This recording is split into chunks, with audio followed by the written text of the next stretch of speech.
Море огня в Сирии. Вслед за авиационной Россия начинает морскую операцию. По ком гремят взрывы? Ясного ответа нет. Светлана Алексеевич. Нобелевскую премию по литературе получает белорусская писательница Светлана Алексеевич. Тем временем в Беларуси президентские выборы. Другими словами, открытые избирательные участки. Отвод вооружений в Украине. Президент Порошенко уверен, война не закончилась. Надежду Савченко оставляют в российской тюрьме. Адвокаты говорят, чем хуже, тем лучше. В данном случае, чем больше вот таких ляпов и чем больше таких абсурдных вещей они сделают, обвинения вместе с судом, поскольку они играют на одной стороне, тем нам будет проще. Информацию о владельцах шикарных яхт, особняков и самолетов могут засекретить. В России хотят принять так называемый закон о шубохранилищах. Это неделя, 7 дней нашей жизни в одной программе. Я Сергей Дорофеев. Здравствуйте. Сирия в огне российских бомб и ракет. К полетам бомбардировщиков в день рождения Владимира Путина добавляются походы кораблей. Находясь в акватории Каспийского моря, они производят 26 пусков.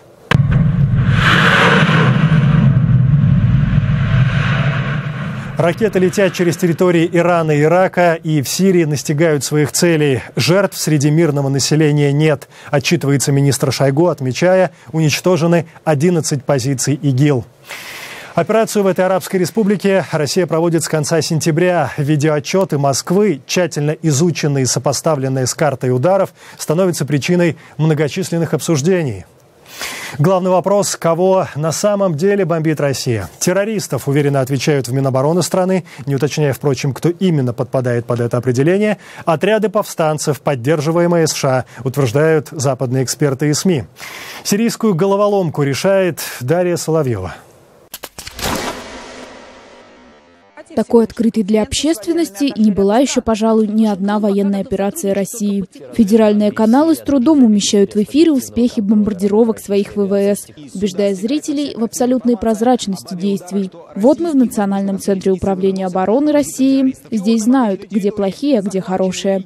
Вот уже на военной базе в Сирии. Вместе с журналистом уворачиваемся от лопастей Ми-24. Здесь вычисляем позиции террористов, теперь летим их бомбить. Открытые руководства Минобороны. Всех, кто хочет объединить усилия в борьбе с террористами, ждут в гости в Москву. Хватит общаться друг с другом только через средства массовой информации. Приезжайте к нам, приезжайте в Генеральный штаб. Давайте садиться вместе и решать вместе задачу, которая стоит перед всеми нами. На проверку прозрачность действий России начинает вызывать вопросы. Госдепартамент США утверждает, 90% ударов России не были направлены против террористических группировок ИГИЛ или Аль-Каида. Минобороны эти обвинения отвергает. Американцы сами далеко не всегда бьют точно. Последний пример – удар по госпиталю в Афганистане, где погибают 22 человека.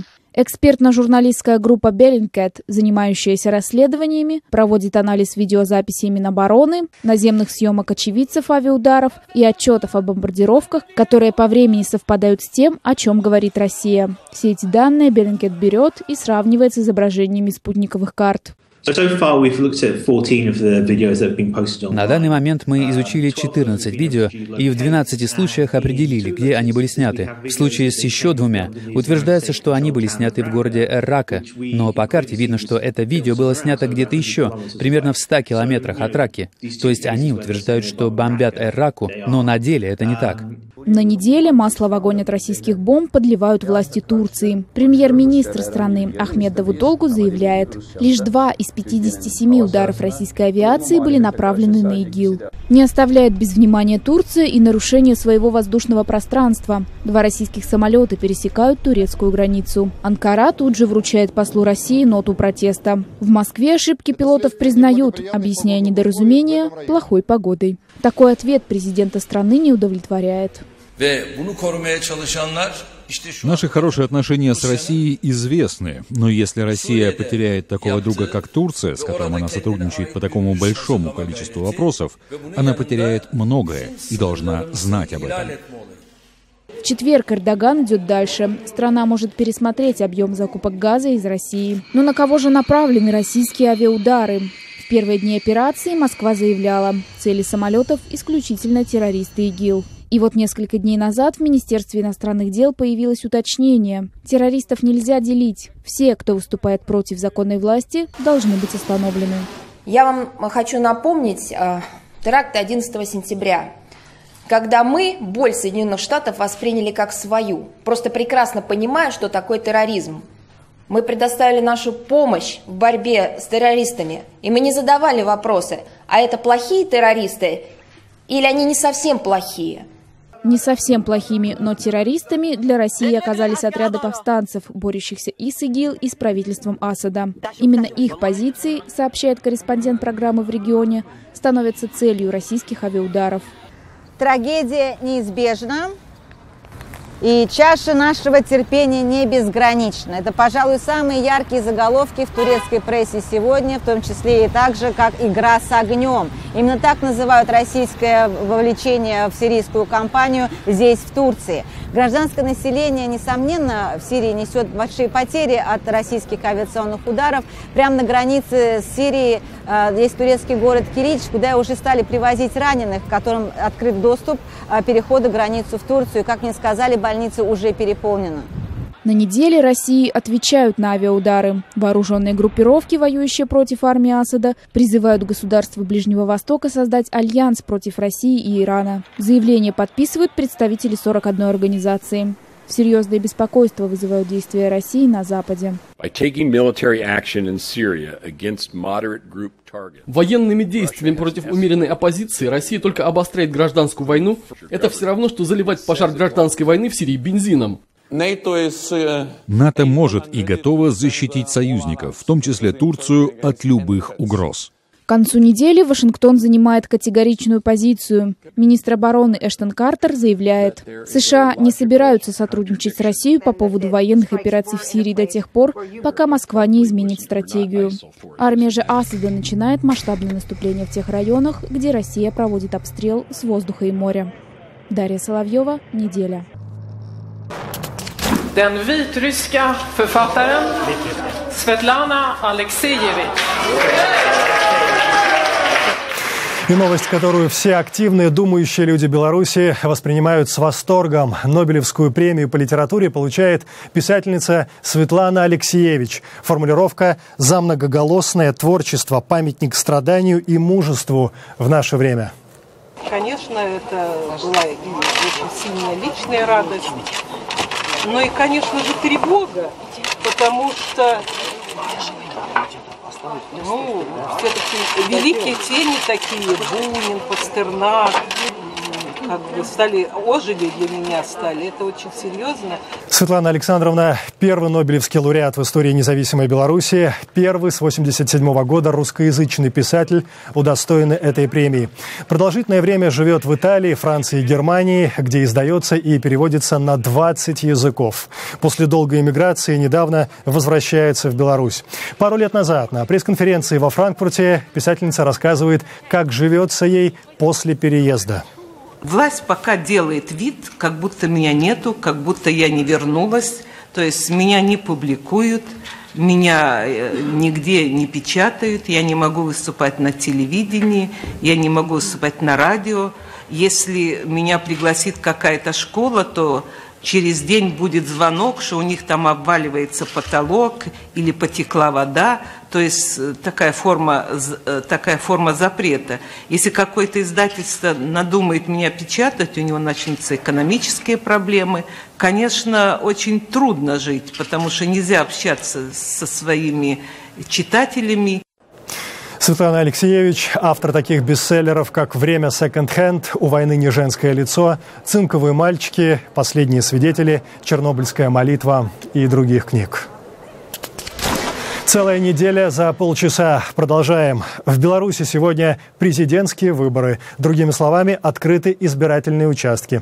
Кандидатов 4. Александр Лукашенко, член социал-демократической партии, активист гражданской кампании «Говори правду» Татьяна Короткевич, лидер патриотической партии, атаман белорусского казачества Николай Улахович и традиционный участник выборов первого лица, глава либерально-демократической партии Сергей Гайдукевич. На фоне призывов белорусской оппозиции к бойкоту и предупреждений главы ЦИК, что за такие заявления административная ответственность, любопытная история разворачивается в одном из микрорайонов небольшого белорусского города Слоним, что на западе страны. На неделе люди отказывались идти на выборы. А зачем, говорит часть жителей микрорайона, если водопровод, газовое отопление и канализацию нужно проводить самостоятельно? Зачем тогда государство нужно? Даже дороги местные власти положить не удосужились. Путями горожан-островитян по разбитой колее в направлении Светлого Завтра в Слоним на неделе отправляется и корреспондент программы. Пока дети в школе, многодетная мать Ирина Кочерга помогает мужу строить дом. Обзавестись своим жильем 6 лет назад позволил льготный кредит. На этом забота государства закончилась, а вместе с ней и деньги. Стройка же идет, а работу найти пока не получается. Меня никто не хочет брать на работу, как многодетную маму, и в данный момент сокращения везде идут. И никто не хочет брать на работу. Я уже ходила на 3 работы. Тем, кто строит дома в микрорайоне, нужно вкладывать деньги не только в возведение стен. За свой счет пробили себе скважину, потому что маленькие дети, нужна хоть какая-то вода. Мы пробили за свой счет, сделали канализацию. Микрорайоном города Слоним деревня Цивинщина стала 15 лет назад. Рядом с ней за это время вырос коттеджный поселок Новая Цивинщина, но других изменений не произошло. Ни магазина, ни аптеки. Центральной канализации тоже нет. Для нечистот роют ямы, а потом вызывают коммунальные службы их откачивать. Дороги – гравийка. Правда, есть еще целых 2 куска асфальта. Как у нас обычно считается. Сначала начальство проедет, и с конца. Асфальт везде лежит. А по центру зачем он нужен? Начальство в Цивинщину заезжало недавно. Представитель ЖКХ и местный депутат провели собрание с жителями. Получили список требований и обещания. Если ничего не изменится, те не пойдут на главное политическое событие пятилетки. И вы ничего нам тут не делаете, значит, мы не будем голосовать за советскую власть. У нас за 30 километров от города в деревнях шикарный асфальт, все хорошо, дороги смотрятся, а в городе дорог нету. А вот другое мнение. Депутат Совета считает, что люди добровольно пошли на трудности, знали, где строились. Тут больше какой-то как шантаж со стороны людей. А когда они получали эти все участки, они же знали, куда они и где они строятся. Депутат подчеркнула, что времена тяжелые, денег в бюджете нет. Так что, выходит, избиратели должны быть довольны автолавкой 3 раза в неделю и грейдером для разбитых дорог. По ним те, кто готов терпеть и прощать, и потянутся на избирательные участки. Елена Новицкая, Слоним, Беларусь, настоящее время. Надежду Савченко оставляют в российской тюрьме. Адвокаты говорят, чем хуже, тем лучше. В данном случае, чем больше вот таких ляпов и чем больше таких абсурдных вещей они сделают, обвинение вместе с судом, поскольку они играют на одной стороне, тем нам будет проще. Сядем, хорошо ложим, закусим хорошо, своя закуска деревенская. Друг детства Юрия Гагарина рассказывает, каким он парнем был. Об этом скоро, а прямо сейчас Донбасс. Колонны танков поднимают дорожную пыль. Начинается отвод тяжелой техники от линии соприкосновения. Война закончилась? Осторожные надежды на мир становятся более уверенными, хотя президент Украины Петр Порошенко после встречи нормандской четверки в Париже оптимизм проявляет сдержанный. Да, есть перемирие, но пока у нас оккупированные территории, война продолжается. И тем не менее, танки, уходящие в тылы, вселяют в местных жителей надежду. Есть шанс не просто выжить, но и встретить зиму с целыми крышами и окнами. Впрочем, вместо танков украинским военным, как элемент сдерживания, пришлют стрелковое оружие и гранатометы. Это первая колонна танков, которую украинские военные отводят в тыл. Сегодня мы наблюдали отвод танков 24-й отдельной механизированной бригады с позиций, которые они занимали, согласно Минским договоренностям, на новые рубежи. Стоять танки будут в 15 километрах от фронтовой линии. Если противник будет наступать, за полчаса они вернутся на поле, уверяют военные. В следующие 14 дней с позиции уберут минометы и другую артиллерию. На место тяжелого вооружения пришлют стрелковое оружие и гранатометы. На боевых позициях остаются бронетранспортеры БМП-1, БМД, которые не обсуждались в международных договоренностях, а также остается стрелковое оружие. Это гранатометы, автоматы, пулеметы, крупнокалиберные пулеметы, которые тоже достаточно сильны и в исправном состоянии. Когда в Луганской области отведут всю тяжелую технику, аналогичный процесс начнется в Донецкой области и в так называемой ДНР. Инна Вареница, Александр Касаткин. Настоящее время. Да, об отводе вооружения отчитываются и боевики. Для них также действует правило буферной зоны в 15 километров, понятно, по другую сторону. Отвод вооружений займет 41 день. Все передвижения фиксирует ОБСЕ. Комментариями наблюдателей пока делятся осторожно. Мы наблюдаем над соблюдением приложения к Минскому договору. До сих пор все нормально. Спасибо вам. Что именно вы увидели? Без комментариев. Без комментариев. Технику, которая выводится.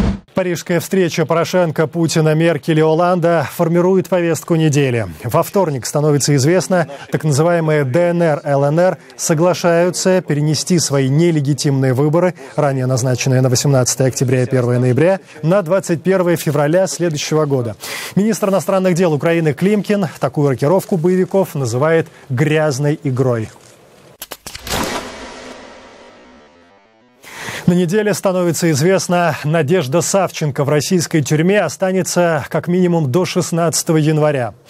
Ростовский областной суд отклоняет ходатайство защиты украинской летчицы об отмене продления ареста. Савченко грозит до 25 лет. Ее обвиняют в убийстве российских журналистов и незаконном пересечении Украино-российской границы. Что теперь собираются предпринимать адвокаты? Мы позвонили одному из защитников, Илье Новикову. Сейчас мы видим две вещи. Во-первых, мы потеряли 1,5 месяца. Наше одно единственное ходатайство на 4 страницы рассматривали 1,5 месяца.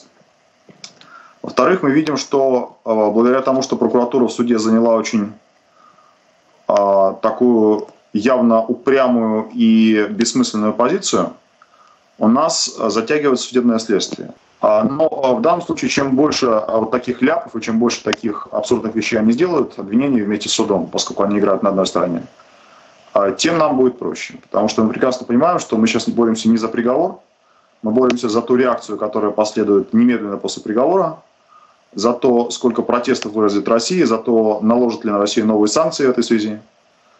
Вот с этой точки зрения все идет очень хорошо.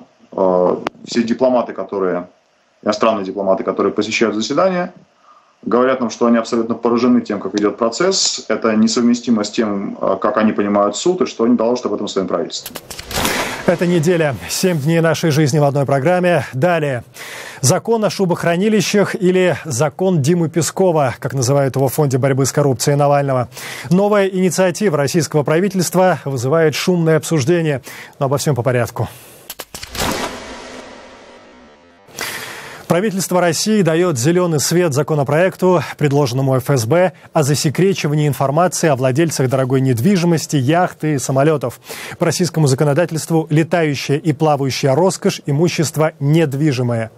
Теперь будет просто невозможно определить, кто живет не так, как трудовой люд. Почему власть решает повесить замки? Причины на сайте правительства, где говорится о криминогенной систематизации сведений о правообладателях, принадлежащих им объектах недвижимости, что используется в противоправных действиях, направленных на подготовку и совершение преступлений. Теперь доступ к данным Единого реестра прав на недвижимое имущество будут иметь только компетентные органы. Реестром еще могут пользоваться все желающие. Если россияне захотят проверить юридическую чистоту, например, своих квартир, пожалуйста, но надо торопиться. Особняки и яхты госчиновников становятся предметами всеобщего внимания благодаря расследованиям Фонда борьбы с коррупцией Алексея Навального. Мы сделали небольшую подборку недвижимости тех, кто на службе у народа. Для этого использовали информацию, которая пока в открытом доступе. Дмитрий Песков, пресс-секретарь президента России. Официальный годовой доход – 10 миллионов рублей. Дом на Рублевке – 470 миллионов рублей. Площадь 779 квадратных метров. 2 участка площадью 9373 квадратных метра. Игорь Шувалов, вице-премьер правительства России. Официальный доход 9,6 миллиона рублей. Квартира в Лондоне 688 миллионов рублей. Площадь 483 квадратных метра. Дом в Подмосковье, площадь 1500 квадратных метров, плюс 7,5 гектаров земли. Виталий Милонов, депутат Законодательного собрания Петербурга. Официальный годовой доход 3,5 миллиона рублей. Дом в поселке Стрельно, стоимость только земли 5,5 миллионов рублей. Квартира в Санкт-Петербурге около 10 миллионов рублей. Площадь более 107 квадратных метров. Желаю вам доброго полета! Я один!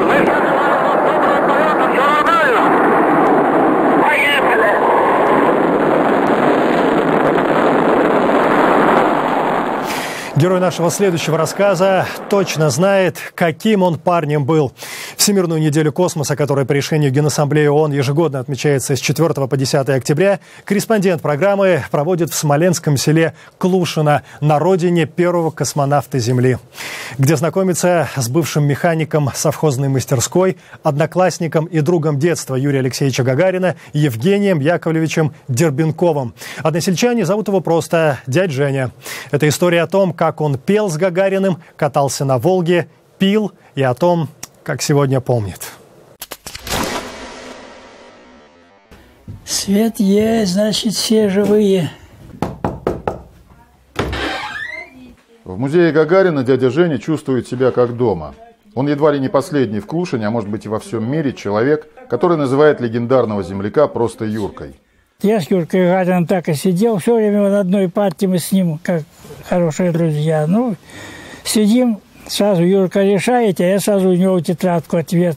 Дядя Женя обижается, что родиной первого космонавта часто называют Гжатск, районный центр, куда 11-летний Гагарин вместе со всей семьей действительно переехал сразу после войны. Гжатск, собственно, и стал городом Гагариным.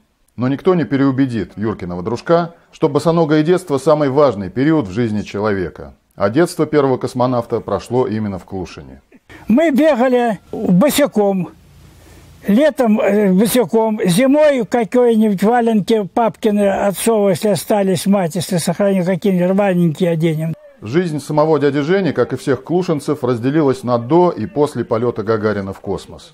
В той части, которой после, конечно, больше лоска. Пока Гагарин был жив, он регулярно наведывался к землякам, катал всех желающих на своей черной «Волге» и однажды здорово помог местному совхозу с кормами. Все здесь космонавты приезжали, собирались у столовой, сядем хорошо, ложем, закусим хорошо, своя закуска деревенская. Но чем дальше, тем больше жизнь в Клушине угасала. Года через 3 после распада СССР не осталось следа ни от молочной фермы на 2000 голов, ни от совхозных бань. Все разломали наши. Сами жители, клушане, сами причистинские, там, не чужие люди, везде, во всех совхозах, сами доломали все. Трактора сами разграбили, все склады все поразграбили, запчастя все поразграбили, бани поломали, котельные была, разломали, все уничтожили. Дядя Женя недоволен развитием событий. Даже установленный недавно в деревне бюст Гагарина представляется ему откровенной халтурой, на которой кто-то просто погрел руки. Какой-то Гагарин. Это Гагарин, не Гагарин. Это совершенно не гагаринское. И нет ничего схожего даже. Днем улицы в Клушине пустынны, как лунный пейзаж. Рабочих мест в деревне по пальцам пересчитать. Музей Гагарина, дом культуры и школа. Работа, понятно, все больше женская. Мужчин не видно вовсе. Когда солнце начинает уходить за горизонт, окрестности села освещаются печальной красотой. Когда-то над деревней Клушино взошло второе солнце. Первый космонавт Земли Юрий Гагарин родился здесь. Те времена давно прошли. Теперь здесь время закатов. Александр Кулыгин, настоящее время, Смоленская область. Это была целая неделя за полчаса. 7 дней нашей жизни в одной программе. Все выпуски на сайте currenttime.tv, в социальных сетях и в эфире ваших национальных телеканалов. Я Сергей Дорофеев. Спасибо, что смотрели и думали.